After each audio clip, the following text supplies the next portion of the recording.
Hello and welcome to drafting Zendikar Rising Traditional Draft.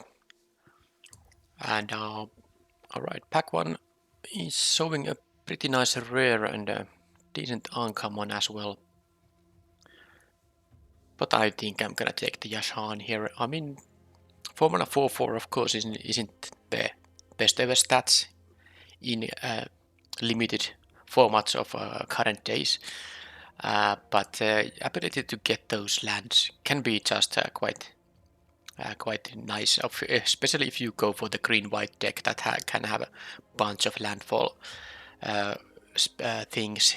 So making sure you have a couple of more land drops to make, it can be very valuable. Of course, if you also play like 5 and 6 drops, this makes it kind of certainty that you will be hitting those drops in time as well. The other considerations would be like the Skyclave Geopede, which I think I would pick maybe even over the Nahiri's Binding, but not over the Yashan here. Even though it's 2 colors, I think it's worth picking here. Someone took a rare. There's a Ruin Crab. Doesn't really interest me that much, but there's actually not a green or a white card in this pack that I want to have in the deck. I mean, these are just pretty weak, and this is weak too. I mean, that's pretty much it. So I can't continue with the green-white just like that. So if I want to kind of for once to see if this Ruin Crab plan would be somehow open, I mean, I would maybe be interested in testing this myself. Maybe that how reliably can you actually win games with it? Because I don't like it when you don't have it early available. Then it's just an 0-3 if you are trying to kill the opponent with damage. But when I have the first picks like an Yashan here, I think I'm more likely to not play a blue deck. So I think I'm gonna take the next best. I mean, maybe the best card in the pack if you don't consider the Ruin Crab that good, which is the Akum Warrior. Not anything exciting, but yeah. I mean, if I pick the Ruin Crab there, I could actually just pick the Lull Mage's Familiar here and see how it goes from there, but, well, I didn't, so let's see. There is a good black card here, though, so my picks are all over the place here. If I would kind of force the green-white, I would just take the Balaget Recovery. Definitely a reasonable card to have, but there is the Feed the Swamp, which is a very efficient removal, also a splashable removal, although this doesn't really help with splashes because it's only get a forest and plains, but the decision here is between these two, and I'm not sure which I want. Yeah, I guess I'm not gonna take the black card right away here. I'll see if this green-white works. Well, at least there's no. Well, I mean, there is the Thought Thief, so if I went for the Ruin Crab, who knows what could I have ended up with.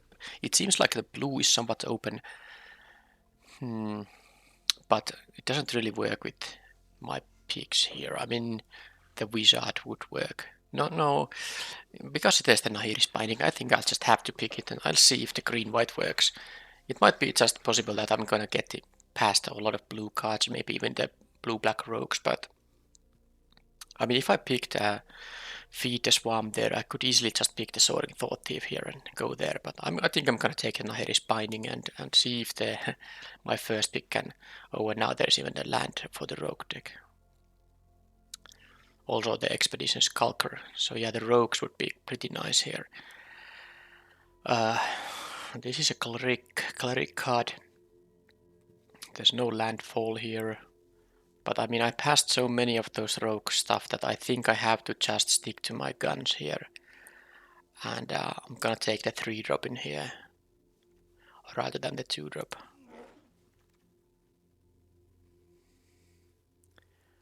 Alright, so there's no landfall still. I mean, I could take the Scale the Heights if I end up picking some landfall stuff, but I mean, I guess I can't just take the Cell Sword in here. I can put the Akum Warrior on the sideboard now. I need, of course, some kind of 2-drops anyway, so I'll take the 2-drop here and let's see. This is now kind of forcing the black-white archetype. I admit that. Not something I usually black-white. Did I say green-white? Of course, green-white archetype. Not something I usually do or recommend it, but it is what it is. I mean, I have had these landfall enablers but I have no landfall things here. But I think I just rather take the Stomper than any of these things here.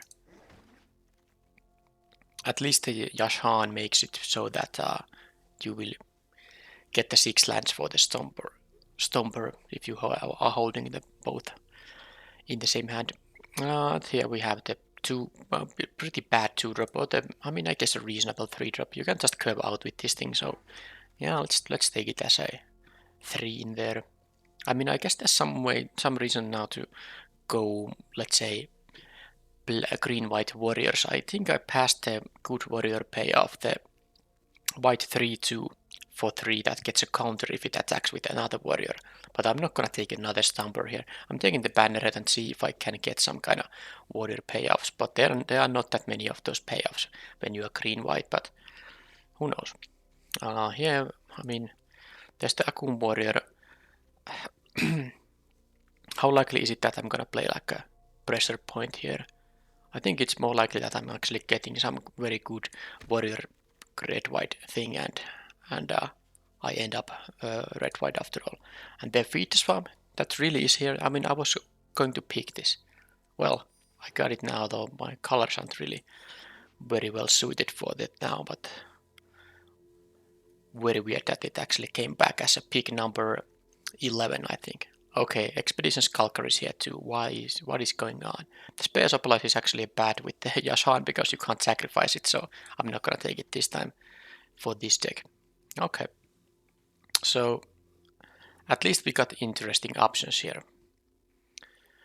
I could just take the Swarm Sampler. It's not a great card by any means, but it's a fine early game drop, and that can cause some trouble to opponents occasionally. Then there's the black card, but I mean, I'm still going to be green-white here. There's the Core Blade Master, but the kind of the equipment are like utility knife, and this is not good. So I'm not just interested in this card. I'm taking the Swamp Sampler here. I mean, at least in red you have the Scavenge Blade. That is not completely bad, so I wouldn't mind playing this if I had the synergies in the deck, but not in a green-white deck. Niche of Shadowed Bows. Well, I'm not gonna splash for black just because of that Planeswalker, which isn't really that amazing. I do have another black splashable card here though, but there is a Veteran Adventurer. I'm gonna just pick that. Most likely it's gonna be a 5-drop in here because I don't think I have much else than warriors here. I don't, but it's still a 5/5 Vigilance. I like it quite a bit. And of course I can still pick other creature types for party. Alright, so Cleric of Life's Bond is there. And there is also Verazol. Well, I don't have anything with the kicker, so it's just a efficient creature for its mana cost. Not sure I'm that interested in that after all. Yeah, I'll just gonna take the warrior here. I think I maybe have some warrior synergies here, possibly. Who knows? I'll take it. I mean, if I'm very lucky, I might get the double strike thing back, and maybe I can get the relic axe or something like that. But yeah, this deck doesn't actually seem very good. The first pick now, it may put me to the kind of a road where there was no coming back. I mean, I could have just done slightly different picks and maybe ended up with something better, but I don't know. Alright, the Angel of Destiny here again. I mean, as much as I realize how this can win the game, but this is also very risky. If opponent plays a Bubble Snare on this and I can't deal with it, and you have to really, I mean, if you are winning like in small chunks of damage, you don't get anywhere. I mean, of course you can gain life, but yeah, if you can't deal enough in one attack, this is not going to do much. So I actually don't like this card. I have played it with it once, but now that we have a Kabira Takedown, which is just a better card, I think I'm gonna pick it. Alright, we have a core Blade Master here, but we also have a Skyclave Apparition. Yeah, I mean, the Apparition is good. Of course, it sucks to exile a 4 or 3 cost permanent, and they will get a 3/3 or 4/4 when they eventually kill this. But you most likely are gonna exile something problematic that maybe, hopefully, costs only 2. I wouldn't actually mind the Blade Master. I would actually pick it, but I'm gonna take the removal thing here. Arbor Mage, Nalit Kalani. There's a Kagan Warrior, but it's too late for that. I mean, I have a bunch of warriors in here. Well, not that many actually. But it's gonna be the 2-drop, 5-drop modal thing actually. And, well, practice tactics isn't gonna do much in here. I'm gonna take the Might of Murasa. I think that's the most useful card for me here. And I did get the Co-Blade Master here. I'm gonna take it now, and yeah, maybe I'll pick some bad equipment. Maybe the one that grants flying. That actually was something I'm more interested in than the knife. That gives just +1/+1. This Blade Master is also good with the Murasa. What's the Might of Murasa here? So the utility knife, really don't like it. I think I'm gonna just take the Farsight Adept here. This ain't gonna be a big boost either, so yeah, I just don't like the knife at all. I'll take the 3/3 here. Not really ideal. I mean, just a 3 mana 3/3 both draw card. Well, I can try to have some very efficient kind of curve out going on. If I can do that in most games and have a couple of boost spells and maybe this. Well, I have some removal. I have the Skyclave Apparition. I have the Nihilist Binding, and I also do have the Kabira Takedown. So here I think, based on my very few 4-drops, I'm gonna take the Canopy Bailout rather than another Nalit Colony. Also don't need the Resolute Strike here. I don't even have a... I have one boost spell already, so I don't need it that much. I could take the Dauntless Unity, but I think it might be more valuable to have 2 Smite the Monstros in the sideboard. But I guess in this deck the Dauntless Unity isn't that bad. I might actually pick one of those if I am past one of them. Well, this is only card I can consider playing here. Don't need this particularly though, because I don't have that many other party creature types, so it's going to be +1/+1 most of the time, and it's pretty unexciting. Well, there's a Pair Tactician that didn't come back to me in the pack number 1, but now that it is here as a 3-drop, I have here now 7 other warriors, so definitely worth picking. Also, there's nothing else for me here. This is another Cleric of Life Spawned I see here, but not much to do about that. And here we have a... Well, I think I'm gonna just take the Vastwood Fortification, like a little bit of additional value. I don't need like another Murasa Brute here. Yeah. Well, this fortification is also somewhat nice with the Blade Master.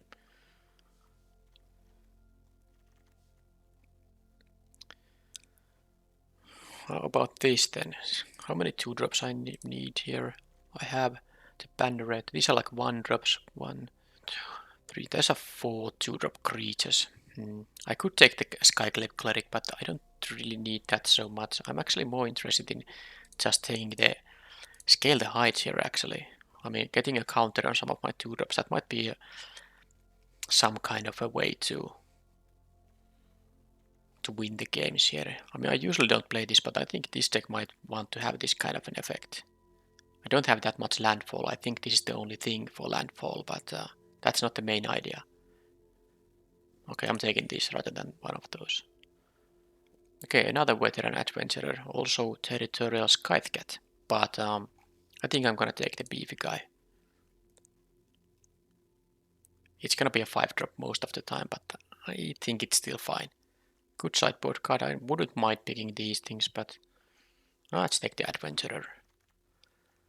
There's a rolling regrowth. Oh, but there's... I mean, I wouldn't have needed this because I'm not gonna splash, but there's the relic axe. So now with this number of warriors, that's 8, plus of course 2 of these things are also warriors. So this is actively a good card, and especially because of the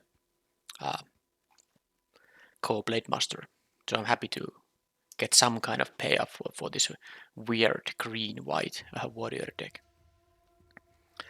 Yeah, I can take the cleric, but I don't know if I'm gonna play it or not. Well, I'm not gonna play any of these other cards, so let's pick it for now.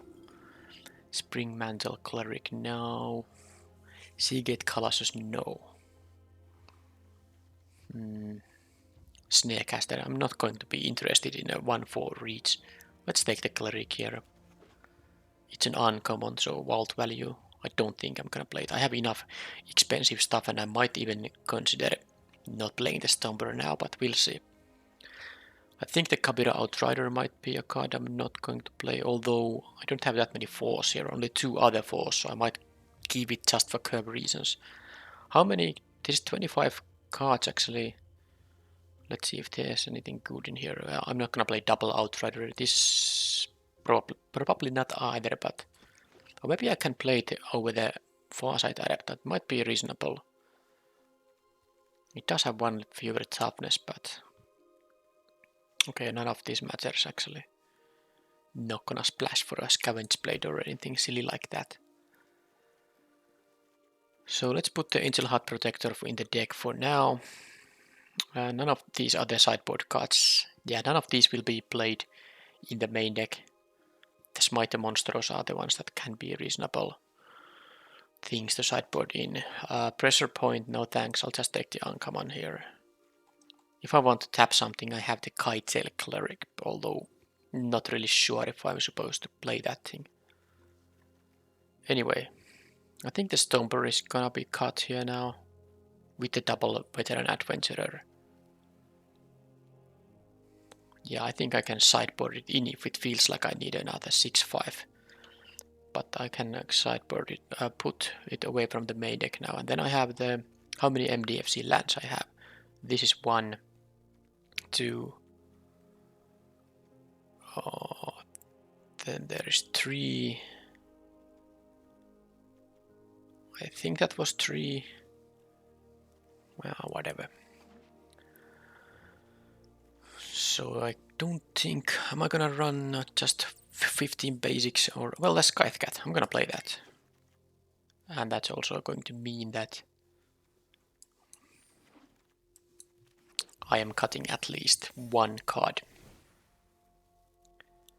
But yeah, this is the sideboard. I have one of these Farsight Adepts here, I'm not gonna play 2, so I can just go to the deck building mode because none of those will be added to the main deck. I still have cuts to make.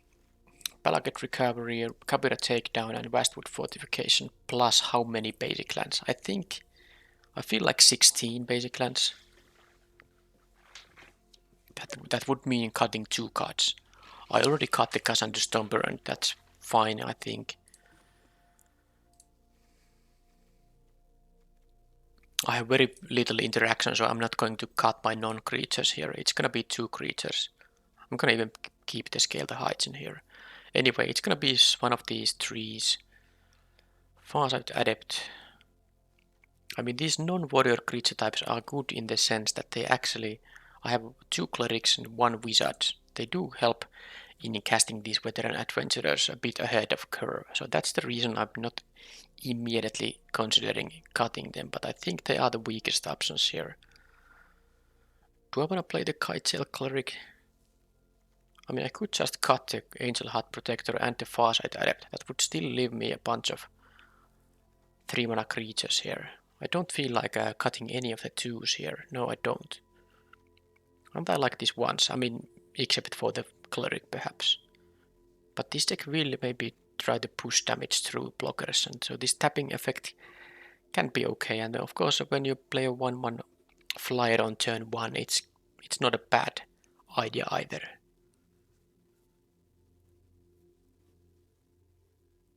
So I'm gonna actually cut the maybe the Farsight Adept. The Kabira Outrider will hurt a bit of it too.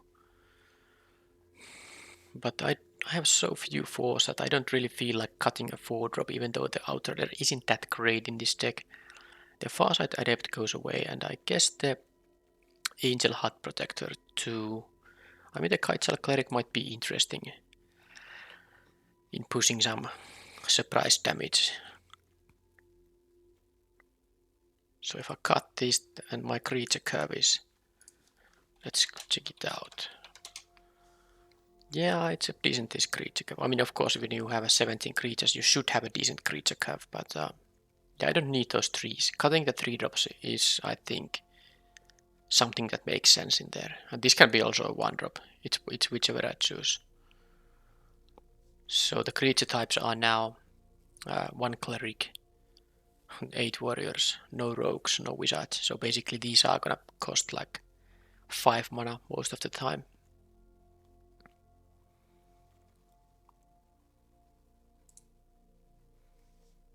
Yeah, 16, and then yeah, I don't mind playing the takedown as a land, fortification, I mean as a spell, recovery as a spell, and the fortification as a spell, so maybe I can play 16 basics here. I shouldn't flood out too much, and I do have a couple of landfall guys here after all. Now let's just make sure don't have anything that players can't pay life or sacrifice non-land permanents to cast spells or activate abilities. I shouldn't have that kind of an issue. I don't want to get surprised during the game. No. Alright. How about the color balance? Well, quite even actually. I want to have access to both colors early, but I do have 2 double white costing cards on turn 3. The Knowledge Colony and Might of Murasa, when I kick them, they will be double costing cards. But white is a bit of a priority. It does have fewer cards total, but the double casters are, I think, the tiebreaker here. So if I have 16, if I add 8 and 8, no, I'm gonna add more planes. If I add 7 forests in here, that's gonna mean 9 sources for green and 10 sources for white.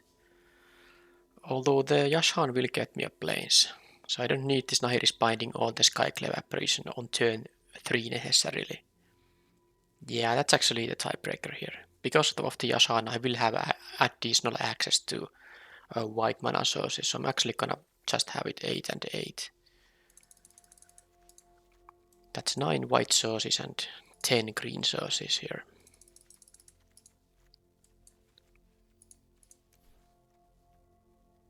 Yeah, the deck is, I mean, I have some beefy attacks here. I have some combat tricks. I have the Relic Axe, which will be actually quite good in this deck.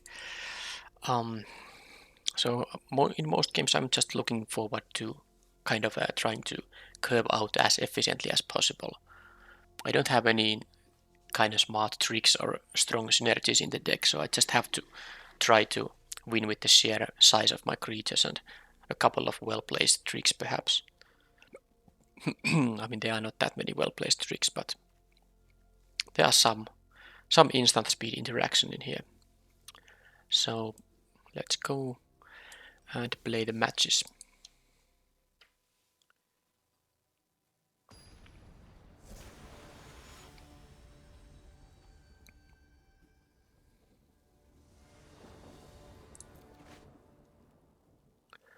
So where's the white mana? I have 9 sources for it. Well, I mean, I guess I keep it. I have the Swamp Sampler, which I can start growing. It's not ideal, especially because I have the double white spell here too, but I don't really want to mulligan to 6 when you don't really have to. Of course I drew the white 2-drop here. I mean, if I had the planes here, that would be actually quite sweet. Well, I guess now I don't miss the counter addition in here, so if I now draw a planes, well, no, if I had the planes, I would play the Banneret and still would have been able to add the counter. So let's hope to not draw too many white cards in here. Okay, that's fine. Yeah, brood it up. Not gonna bluff any kind of attack because I don't want to trade. And I don't want to use the Might of Murasa just to kill a Dauntless Survivor.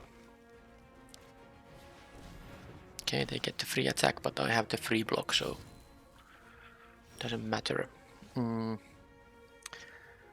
I think I can now try to Or they can double block, in which case I'm gonna trade with the protector, but if they just block with the protector, well, I can still, yeah, I mean, I had the Might of Murasa there, so it was actually quite easy.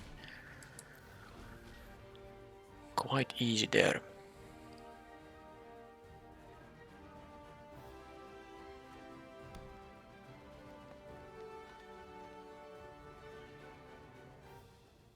Yeah, so either way, whether they block or not, double block or single block, I had good stuff going on there.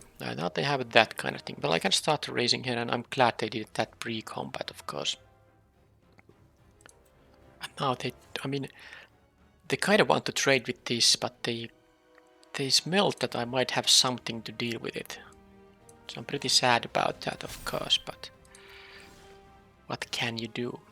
Okay, well, this is, well, I mean, the same story as last one. I'm not gonna attack with the sampler yet, but I'm gonna attack with these, and let's see if they're gonna make any blocks happening or not.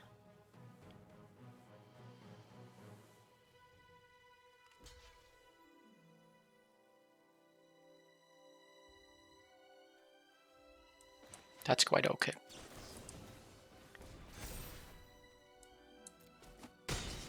So now they are gonna attack for 3, but I have a couple of 4/4s here soon enough. And of course, when I have the Knowledge Colony, then these will also trample because they have the counters that make them trample.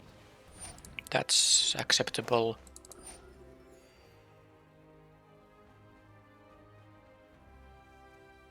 I do want to draw the white source at some point, but at least I have here still spells to play either way.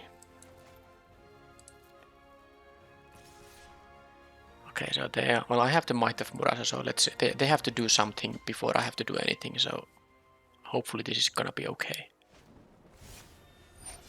So Practice Tactics is gonna get 4 damage there.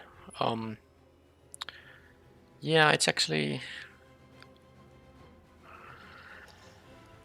well, that's not ideal because I can't save it with the Might of Murasa. But I can kind of kill the Dauntless Survivor with it. If I had one additional mana, that would be great. Let's take the token anyway. So do I want to trade? I mean, I guess I'm a bit light on. Yeah, okay, let's trade it, I guess. I mean, it's not ideal, but I mean,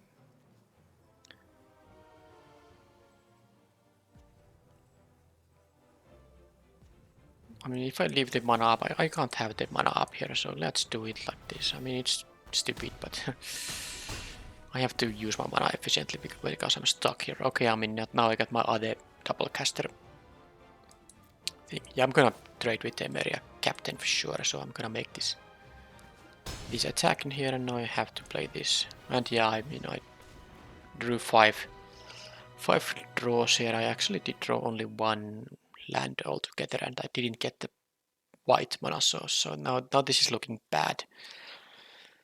Depending, of course, if they have some big drop to make or not. If they don't have a big drop to make, I still have this 4/4, that's okay, but well, I mean, that's fine still. Well, that's not gonna happen anytime soon. Well, I have to keep on attacking, even though that losing this would mean that the Veteran Adventurer is even more expensive, but I guess I have here warriors to play. Okay. I guess I cannot concede. That was how many Practice Tactics? 2. Well, they don't know my second color, which doesn't help much. Don't really see any target for the Smite the Monstros in there. So I'll just have to probably just keep although the Kite Cleric isn't necessarily that great now that they have, now that they have those flyers of their own. So I'm gonna just play maybe the Protector. I might like it a bit more than the Farsight Adept.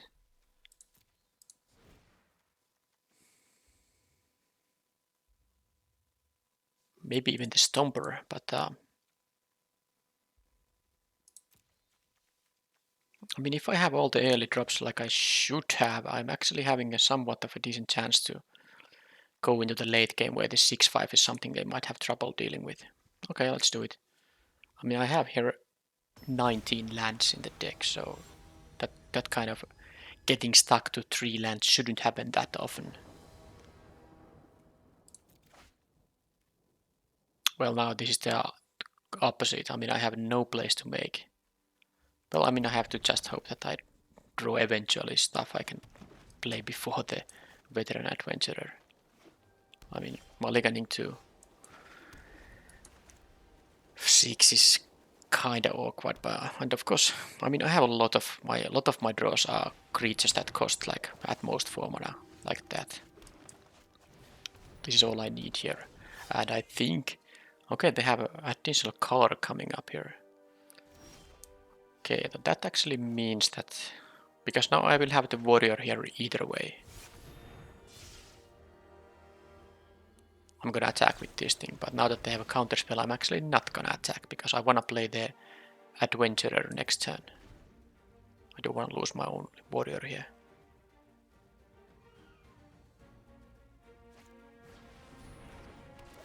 Okay, yeah, you can attack for 2, but you get the lifelink there, but it's more important that I actually hit my adventurer here, and now I can.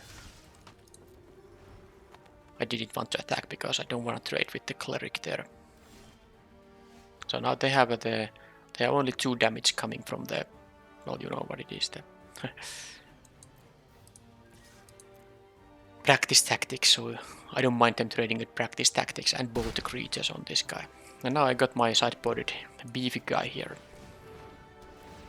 I might actually return 1 forest here, maybe even 2 actually. Because I do have a Scythe Cat and a Bailoff in this deck. Sure.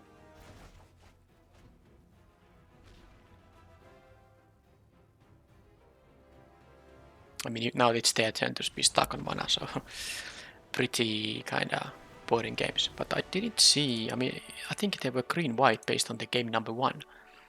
Now they didn't have the green mana. Okay, the Skyclave Cleric, does that mean anything for my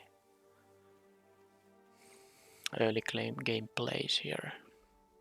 I guess it doesn't matter. I still want to trade with their other two, sorry, 2-drops.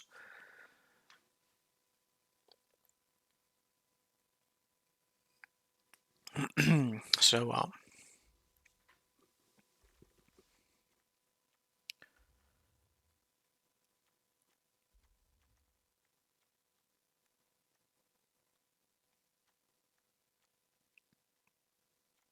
yeah, I think it's fine. Let's see if we get a game where both draw like a reasonable set of draws. Again, I'm losing the white mana, but I do have the Survivor in the Relic Axer, and I have 3 mana available, so I'm gonna keep it. I'm not happy about it.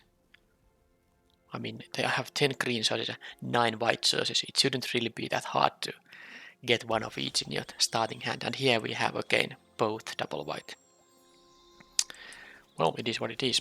I at least have the Survivor into Axe, so that's fine depending on how good of a start they are having here. Well, the Cleric is harmless, because I will be able to. Okay, now I only need now that I actually get 1 plains, and then I'm all set. So can I draw 1 plains? Because I have the 3rd land here. I need 1 plains for this thing. Okay, additional draw. Well, that's good, but not good enough. Oh man, this is so sad. So, I can't do anything than play the Relic Axe. I guess I'm gonna leave the Fortification still to cast as a spell. But I don't necessarily, I'm sure that. No, well, okay, I mean, I guess I can trade here. I mean, suggest a trade here, then I'm not gonna trade here, because they have the They have the practice tactics and they are now able to deal 4 damage with it, so it's kind of bad. All I need here is that I get the planes here, and otherwise this match just was very weird.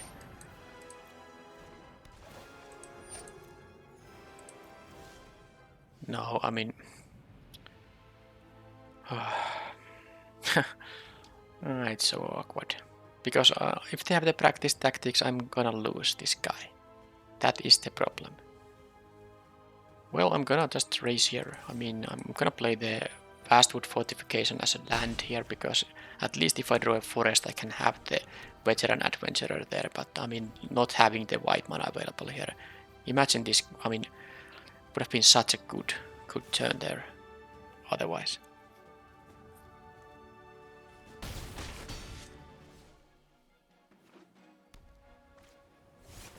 Sure.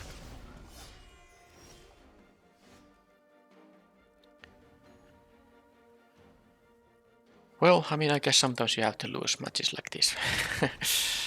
I mean, 9 green, 10 green, 9 white sources wasn't enough to draw at least one of both. And the starting hand I kept, I think it was a reasonable keep.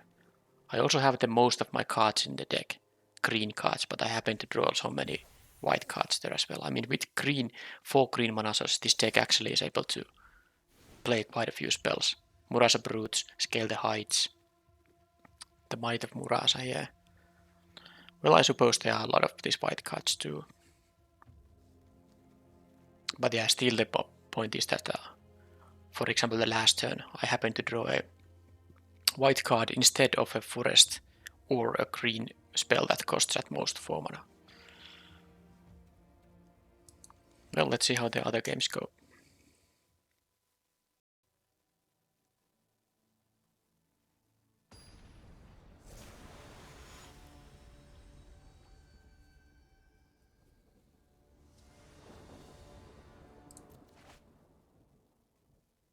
I sense a theme in here. I mean, this hand does nothing if I don't draw the white mana. If any of these was a white mana source, this would be a very nice hand. I have to mulligan it. Okay, so this is good. But am I gonna leave the Canopy Bailout or the Adventurer? I mean, this is gonna be a 5 mana play if this thing survives, so I guess I'm gonna return the Bailout instead. The 5/5 is better. And I don't want to miss my 2 and 3 drops. Okay, this is a better 3 drop than the Blade Master can. 2 drop, I mean, can deal 3 damage instead of 2.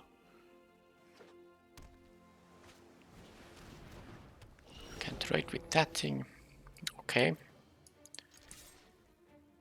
That's all fine. Oh, they don't trade it. What's that? That's interesting. They must have a subtle strike actually, because that would explain why they didn't want to trade with my 1 toughness guy. Well, if they do have that, that's actually gonna be very good for them. Well, let's see.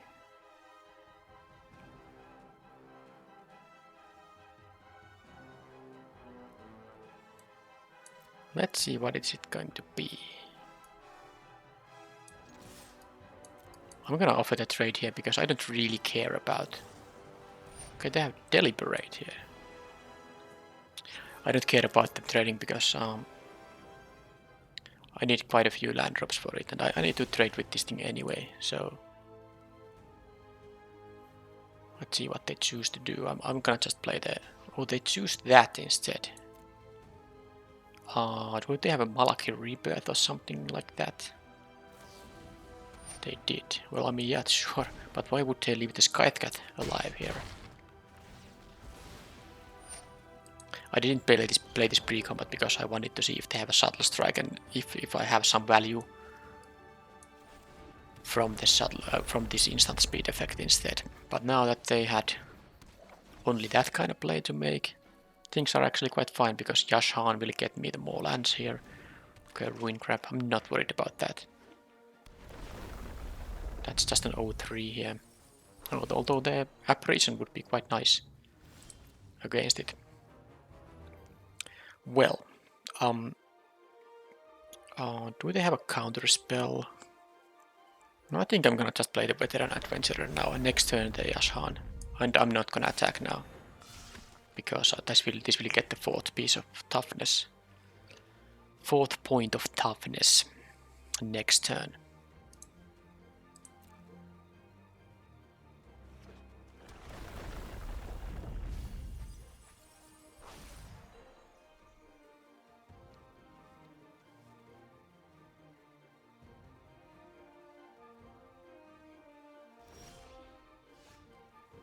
Well, let's first see if they have an anti-cognition in there.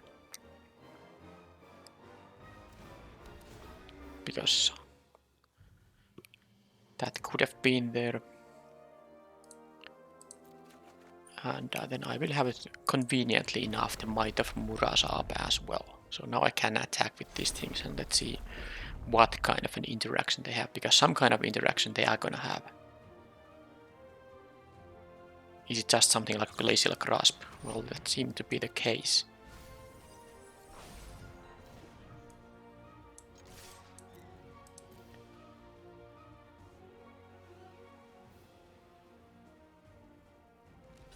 I'm gonna that trade just have to happen here. I don't care about the Blade Master surviving, because they cannot block the Blade Master with the, you know, Ruining Grab either way. I still have two big guys in here, so while this won't be untapping quite yet, I'm also not getting milled quite yet either. So I should be able to win this before they are threatening to decking me out. Of course, they also have to hit land drops each turn, so if they have answers for my creatures and land drops to make, they are gonna run out of cards, so at some point this just won't be milling. But that is harmless.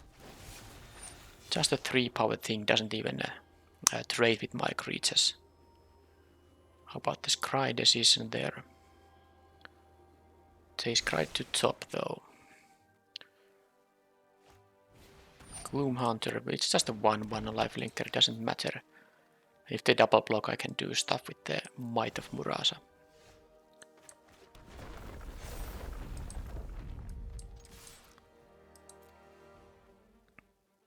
And I can just win. If they don't block the Veteran Adventurer, I'm gonna win with the kicked Might of Murasa. Yeah, they actually have to block both of them, because even if they jump with the Gloom Hunter, the Yashan, they're gonna go to 9 life, and this is now lethal. And even if they do the same kind, if they jump just the Adventurer, the Yashan would have been lethal with the kicked Might of Murasa. Alright, so milling and blue-black stuff. Didn't see really any instant speed interaction other than the Malaki Rebirth perhaps, so I don't really know how to kinda... I mean, there's no reason for me to worry about combat too much, but is there again a time to get the Cassandu Stomper in? I mean, big Trampler can be very useful if they don't have too many bounce and these kind of lockdown effects, which of course they might have. What should I cut if I chose to do it? I mean, the Kiteshell Cleric might be maybe like okay to keep in the deck still.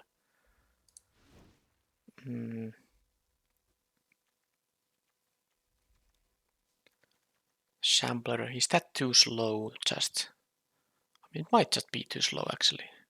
I'll take the Shambler away and have the Stomper in. The big Trampler feels like it could be quite useful after all.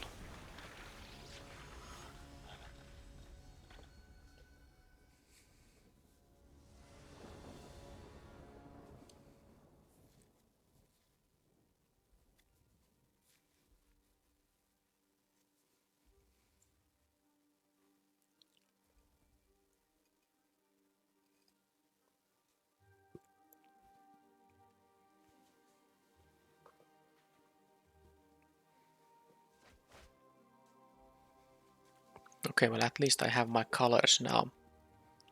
Knowledge color, well I mean this is a slow start, but I'm not going to mulligan this.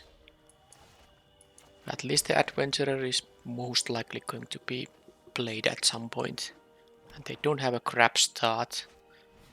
They have a Gloom Hunter, which I might just be going to be, you know, takedowning. I think I'm gonna wait for this thing to... Well, I mean, I don't know, this veteran adventurer is gonna be now a 5-drop. Well, let's just first see if I can attack for 2, and then I'm gonna play the sellsword.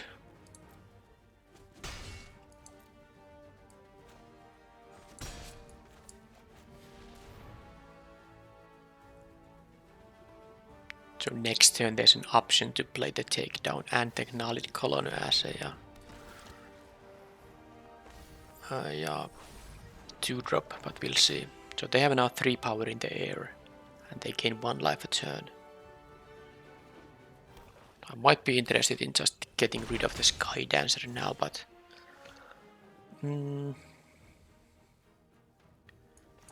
okay. Well, I'm dealing 5 here myself, so let's see. But I think I'm not gonna... yeah, I'm gonna just play this, and I'm going to... maybe... deal with the Sky Dancer after all. Or maybe I should take like 1 attack there, go to 13, and end of turn decide what to do with my Kabira takedown. They might just play something I want to remove.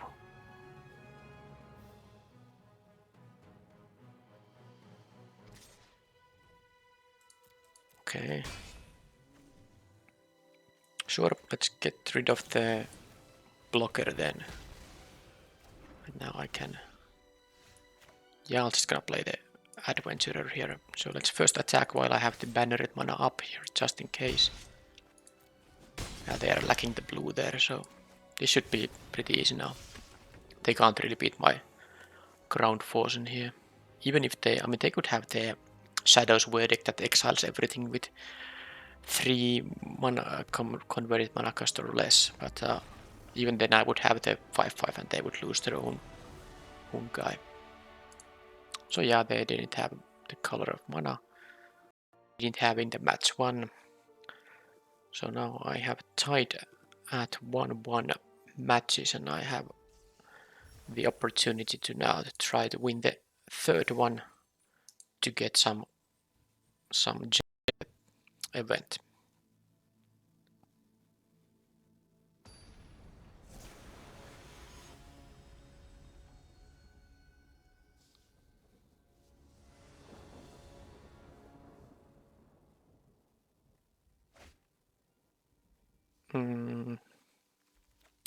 I'm on the draw. I'm gonna keep it because I do have the 3-drop and potentially 4-drop here. Not playing a 2-drop is of course unideal, if that's a word.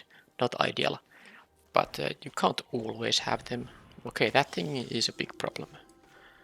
Okay, I think I'm gonna play the cleric that makes the veteran adventurer cheap. I don't think the tapping ability is that relevant here. I need to now again my 1 white mana source, because if I have my white mana source, I can exile this, and when they deal with it, they only get a 2/2 back. They can't even reanimate it with anything. So please, let's get 1 white mana source. Thank you very much.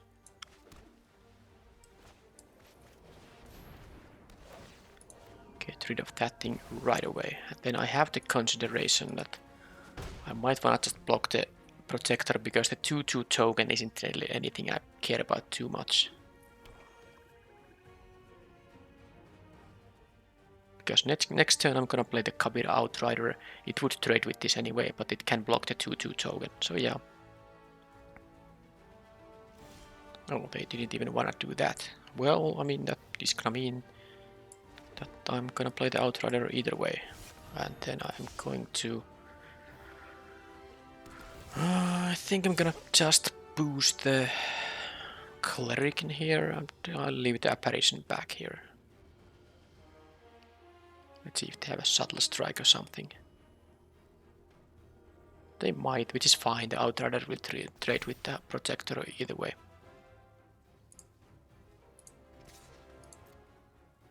So next turn I'm gonna have the Adventurer anyway, even if one of my party creatures dies.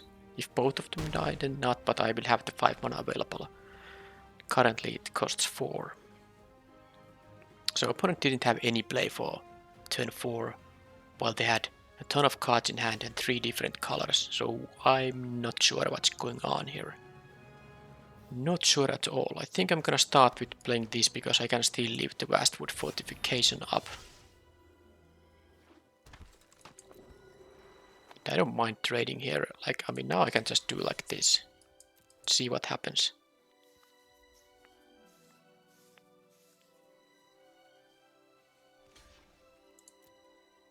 I'm not gonna play the fortification into open mana at all.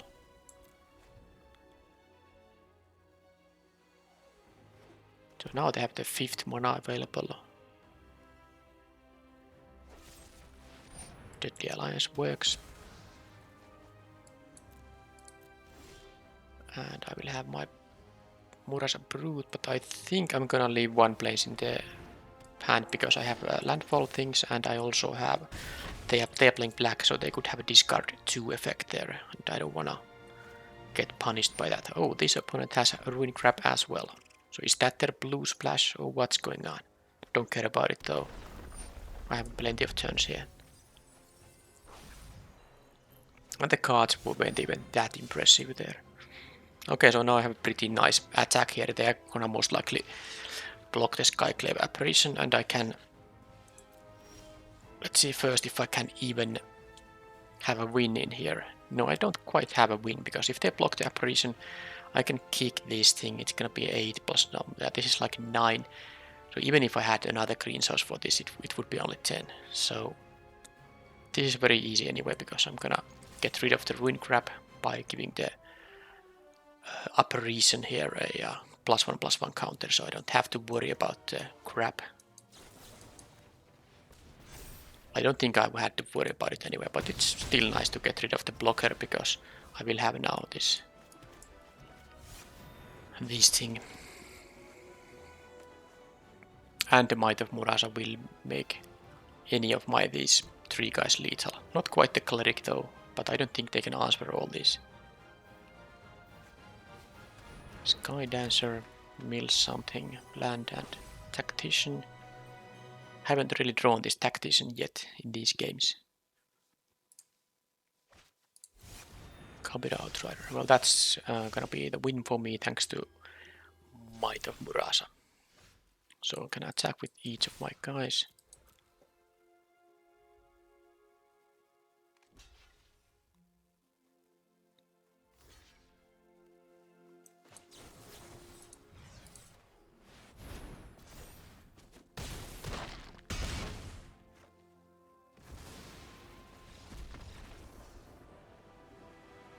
So they are splashing. They seemed like a decent cleric deck with even the Cleric of Life's Bond, but then they have blue mana sources for Ruin Grab and Skyclave Plunder. But usually when you are playing Ruin Grab, you don't want to splash it. You want to have access to turn 1 or turn 2 island actually.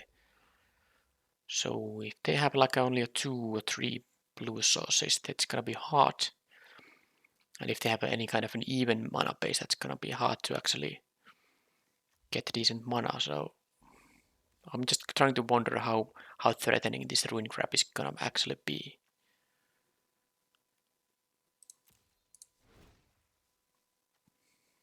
They had the Deadly Alliance, so my Cassandra Stomper might not be that great, but I think I still could consider.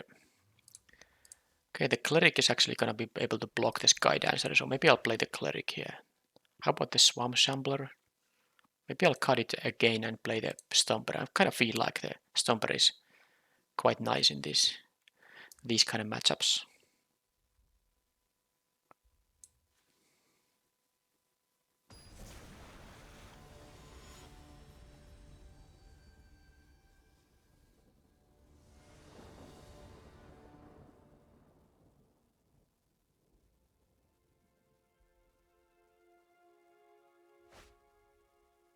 Okay, well, I mean, yeah, I guess you're supposed to have sometimes again a starting hand that lacks a color. I mean, I have 10 sources for green.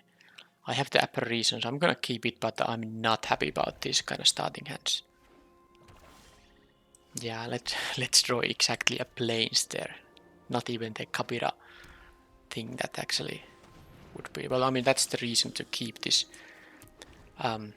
apparition hand, because I at least get to kill an early ruin crab or an early cleric of life spawn.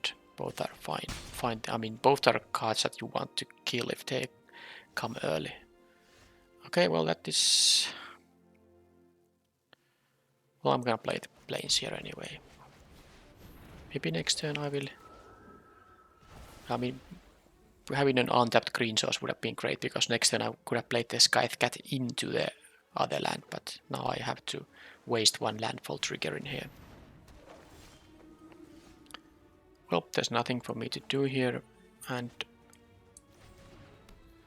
not sure if I'm gonna even block that thing. They will get the 2-2. I guess I'm going to block it.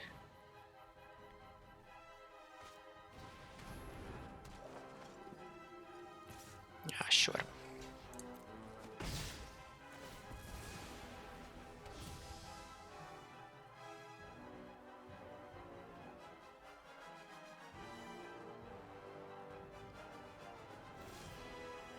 Okay, well that's good, because now I can at least double spell.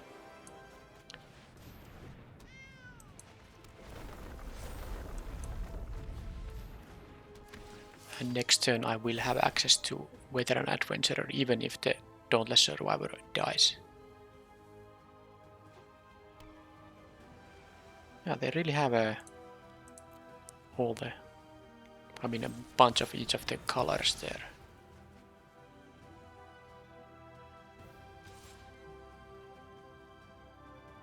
Well, I mean, I guess I might as well trade with it.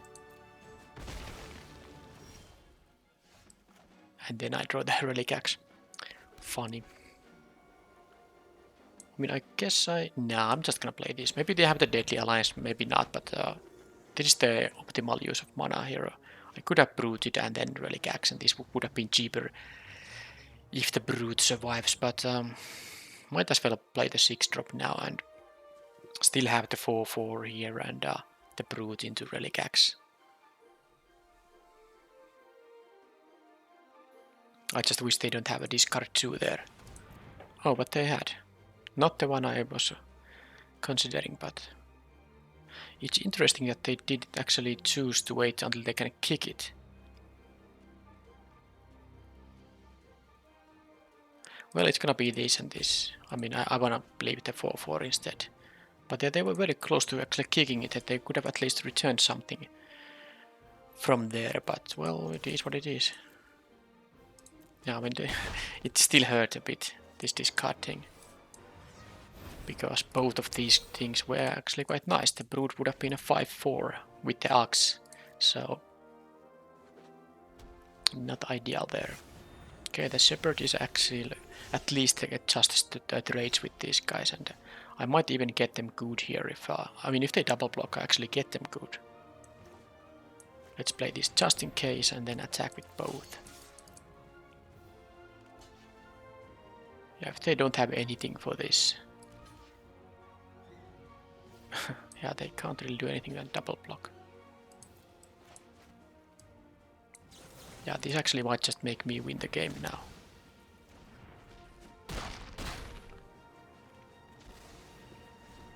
Well, that was a very nice draw there. Okay, they get to draw 3 cards, but they have only 2 or 3 mana available, and I have a pretty big board here. Okay, so losing the match 1, well, wasn't ideal, as there were some difficulties drawing planes in there, but winning the next 2 matches was of course a satisfactory result for the rest of the matches.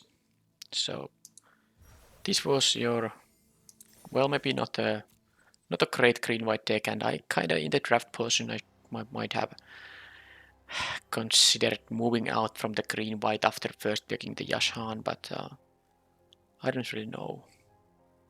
Maybe it wasn't the most perfectly drafted deck, but at least it went 2-1 in the end, so can't really be too sad about it. Alright, I hope you still enjoyed the video, and I will see you in the next one. Bye bye.